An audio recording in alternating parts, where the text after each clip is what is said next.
নেতৃত্ব হয়েছে সে রাকেশ শর্মা সিং এর নেতৃত্বে হয়েছে লক্ষ্মীপুর মাঠে। রাকেশ শর্মা হ্যাঁ হ্যাঁ হ্যাঁ। সে কি কোন দল করে? সে বিজেপি করে। আপনারা কি করেন? আমরা বিজেপি করি।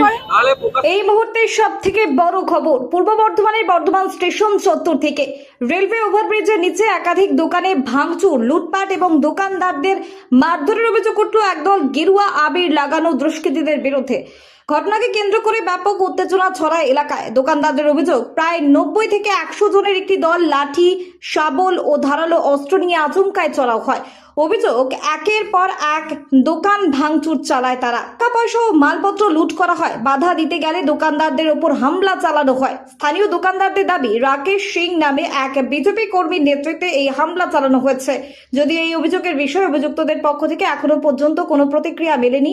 দোকানদারদের আরো বক্তব্য, দীর্ঘ 8 থেকে 10 বছর ধরে তারা ওই এলাকায় ব্যবসা করছেন। তাদের অভিযোগ, হামলাকারীরা এসে হুমকি দেয় যে আর এখানে দোকান করতে দেওয়া হবে না। পরিবর্তে লক্ষ্মীপুর মাঠ এলাকার বিজেপি কর্মীরা সেখানে দোকান বসাবে বলে দাবি করা হয়। ঘটনায় মহিলা দোকানদাররাও আতঙ্কিত। তাদের অভিযোগ, কোনো প্ররোচনা ছাড়াই তাদের ওপর চড়াও হয়ে মারধর করা হয়েছে। কান্নায় ভেঙে পড়েন বহু মহিলা ব্যবসায়ী। ঘটনার খবর পেয়ে ঘটনাস্থলে পৌঁছায় বর্ধমান থানার পুলিশ। পুলিশ পরিস্থিতি নিয়ন্ত্রণে আনে এবং দোকানদারদের সঙ্গে কথা বলে আশ্বাস দেয় যে ঘটনার সঙ্গে যারা জড়িত তাদের বিরুদ্ধে উপযুক্ত আইনানুগ ব্যবস্থা নেওয়া হবে। এখন দেখার প্রশাসনের তদন্তে ঠিক কি উঠে আসে এবং এই ঘটনায় কাদের বিরুদ্ধে পদক্ষেপ নেওয়া হয়। আসুন শুনে নেওয়া যাক দোকানদারদের মুখে সেই অভিযোগের বিস্তারিত বক্তব্য। দেখুন আমাদের গরিবের অবস্থা, এই গরিব বিকাশ আর রাকেশ অনেক রকমের ছেলেরা সব আবির মেখে এসে এই অবস্থা আমাদের করে দিয়েছে। তারা কোন দল করে? তারা আগে টিএমসি করে আর আবির মেখে চলে এসছে, বিজেপির আবির মেখে এসে সব ভাঙচুর করছে। আপনারা কি চাইছেন এখন? আমরা চাইছি অন্যায়ের বিচার, কেন আমরা গরিব মানুষ, আমরা খেতে কামাই, আমরা খেতে পারি। আমাদের ছেলেবেলা কতদিন থেকে না খেয়ে রয়েছে, মারধর করেছে, আওয়াজ চালিয়ে দিয়েছে। আপনারা থানা পুলিশের সাথে অভিযোগ করেছেন? আপনাকে এইটা এখন অভিযোগ করলাম স্যারকে।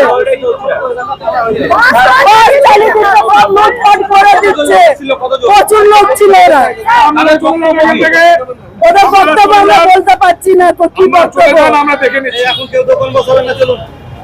দোকানপাট ছিল, আমরা ব্যবসা করছিলাম। যে কিছু আমাদের 3 নম্বর ওয়ার্ডের পাড়াটার নাম হচ্ছে লক্ষ্মীপুর মাঠ, এসে হঠাৎ 50-100 ছেলে বাঁশ লাঠি তোমার তোরবাল যা পেয়েছে শাবল উঠে সব দোকান লুটপাট করে পুরো একাকার করে চলে গেল। যা পেয়েছে কারো ক্যাশের টাকা, কারো চৌকি ভাঙা চুর করে এক মার করে লুটমার করে চলে গেছে। আহত করেছে 1-2 জন হয়েছে, তারা গেছে ট্রিটমেন্ট করাতে নিয়ে গেছি আমরা, এর মধ্যে নিয়ে গেছি আমরা। কারা ছিল, কার নেতৃত্ব হয়েছে? সে রাকেশ শর্মা সিং এর নেতৃত্বে হয়েছে লক্ষ্মীপুর মাঠে। রাকেশ শর্মা? হ্যাঁ হ্যাঁ হ্যাঁ। সে কি কোন দল করে? সে বিজেপি করে।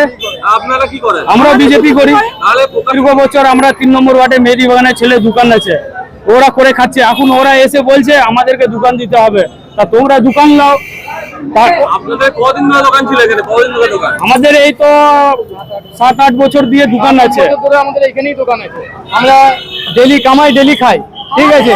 এবার আমাদের চলুন, আমরাও বিজেপি পার্টি করছি, কিন্তু এবার ওরা বিজেপি পার্টি আগে করতো না, এখন ওরা নতুন নতুন বিজেপি পার্টি করতে এসছে, যেহেতু জিতে গেছে, ঠিক আছে।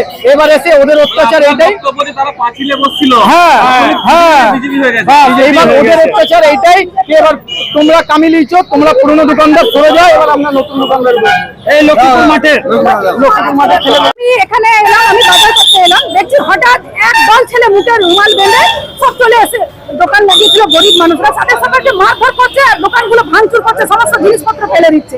আমি বলতে গেছি আমাকে ফেলে এসছে সবাই মিলে, আর তাদেরকে আমি ভালোভাবে চিনি। সব ট্যাঙ্কির ছেলে ছিল, নাম কি? ছেলে একটা রাকেশ না কি নাম আছে, রাকেশ। অনেকজন ওখানে অনেকজনের ছেলে ছিল, সবার নাম আমি জানি না।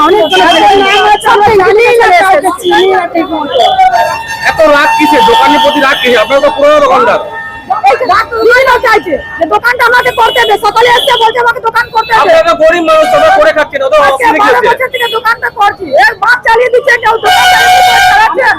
ছাড় তুই, ভাই দাঁড়া একটু, ভাই দাঁড়াচ্ছে না, বলছে বাস চালাই দেবো, তোমার মাথা ফাটিয়ে দেবো।